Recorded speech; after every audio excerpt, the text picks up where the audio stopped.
Speaker, ladies and gentlemen of the body, I rise today because I have had a change of heart. And I rise today because I'm tired. I'm tired of all the prayers without action. Today we prayed for more victims and their families affected by yesterday's tragic school shooting in Parkland, Florida. Some 2 weeks ago, after the shooting in Marshall County, we on this floor, we all bowed our heads and we solemnly prayed for the victims and their families and for the community. But beyond our prayers, Mr. Speaker, what actions are we taking to prevent the next school shooting, the next tragedy in one of our schools? In the book of James, in the Bible, it says, "What good is it, my brothers, if someone says he has faith but does not have works? Can that faith save him? If a brother or sister is poorly clothed and lacking in daily food, and one says to them, 'Go in peace, be warmed and filled,' without giving them the things that they need for the body, what good is it? So also faith by itself, what good is it? It is dead if there are no works to go with it. Do you want to be shown that faith apart from works is useless? Was not Abraham your father justified by works when he offered up his son Isaac on the altar? You see that faith was active along with his works, and faith was completed by his works. You see that a person is justified by works and not by faith alone. For as the body apart from the spirit is dead, so also faith apart from works is dead." So ladies and gentlemen, our prayers for the victims of these tragic and senseless mass school shootings, whether it's at Marshall County High School, Heath High School, Columbine, Sandy Hook, or Parkland, Florida, our faith and prayers without actions are empty. Our faith and prayers without action are dead.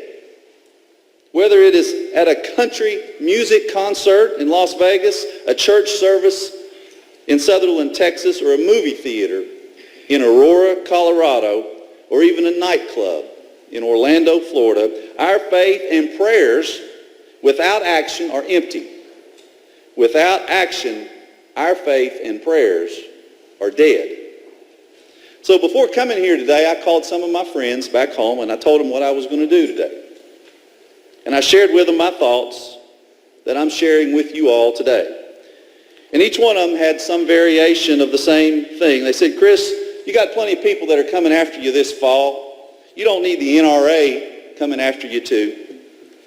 They said, "You come from a rural part of Kentucky, a place where gun owners' rights are deeply, deeply ingrained in our culture.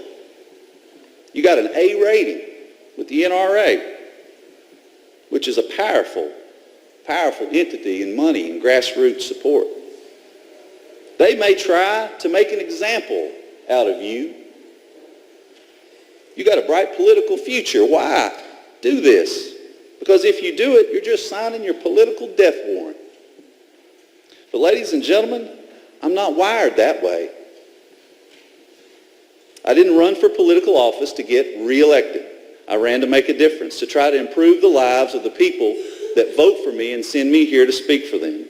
When I look around and I realize that since the mass shooting of Sandy Hook Elementary in Newton, Connecticut in 2012, there have been 239 school shootings in our nation. 239. An average of 5 school shootings every month. And what have we done? Last year we saw the most school shootings ever in the history of our country. And this year we're on track to break that record again. There have already been 18 school shootings, 18, in the first 45 days of 2018. That's an average of 1 school shooting every 2.5 days, or 2 shootings every week. Ladies and gentlemen, at a time when we've got alternative facts everywhere and the lines between fake news and truth are becoming more blurred, there's no disputing this fact. School shootings in America are becoming more and more common. More children are dying from gunshot wounds they received in our schools. In the last 6 months, we've witnessed 3 of the 8 worst mass shootings in the history of our nation, 240 years. One in a church service, one at a country music concert, and one at a school. And yet we do nothing to try to even minimize these ever-escalating mass shootings with their ever-escalating death tolls. We offer our prayers and we talk about our faith, but we do not act. Without action, without good works, our faith and our prayers are dead. I have always been a strong advocate for the Second Amendment, and I will continue to be, but the time has come for common sense action. There are some common sense things that we can do here in Kentucky, and though they won't prevent every mass shooting or every school shooting, collectively they will save lives. The lives of our friends, the lives of our children, the lives of our first responders, and perhaps even our own lives. We should ban the sale of assault rifles. These are tools of war, meant for war, made for one purpose and one purpose only, to kill other humans. Ask yourself, if the Marshall County mass disaster, what if the shooter would have had an AR-15? Or the Heath High School shooter was firing an AK-47? While every single life is precious, and every senseless death no less tragic, would those shootings have looked more and resulted in more fatalities like those at Sandy Hook or yesterday's shooting in Parkland? You know, I was one of the few in this chamber that voted against the so-called Blue Lives Matters bill last session because I believed it was just a political feel-good bill for us politicians. In my opinion, it didn't do anything to improve the safety for our first responders. And I ask those of you who did vote for that bill to think about our first responders now. Would you rather our first responders run into a school or a church or a movie theater under attack by a shooter wielding a pistol or an AR-15? If we truly care about the lives and the safety of our first responders, if we sincerely believe that blue lives matter, and it's more than just a political slogan, then our task is clear. Ban the sale of bump stocks.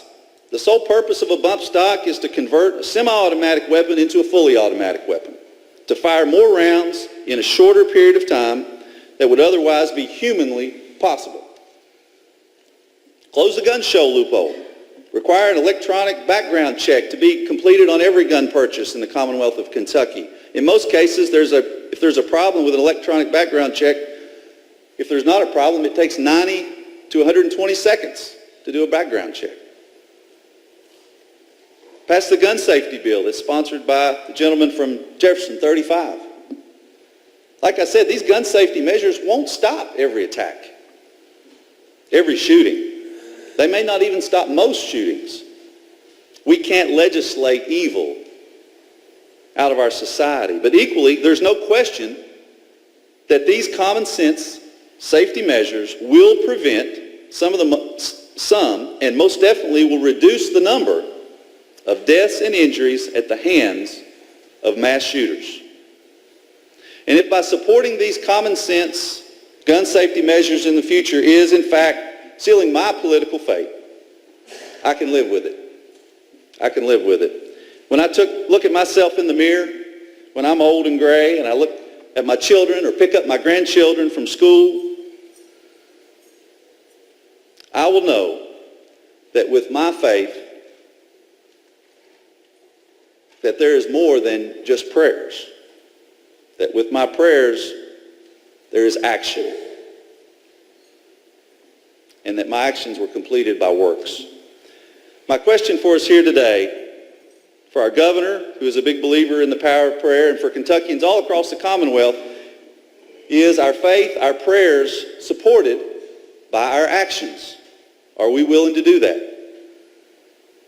Is our faith and our prayers, are they dead? So, Mr. Speaker, for Lent, a lot of people give things up for Lent. I'm giving up my NRA rating. Most likely on a permanent basis. But if it means one less life is taken senselessly in this Commonwealth or in this country, it will be well worth it. Thank you, Mr. Speaker.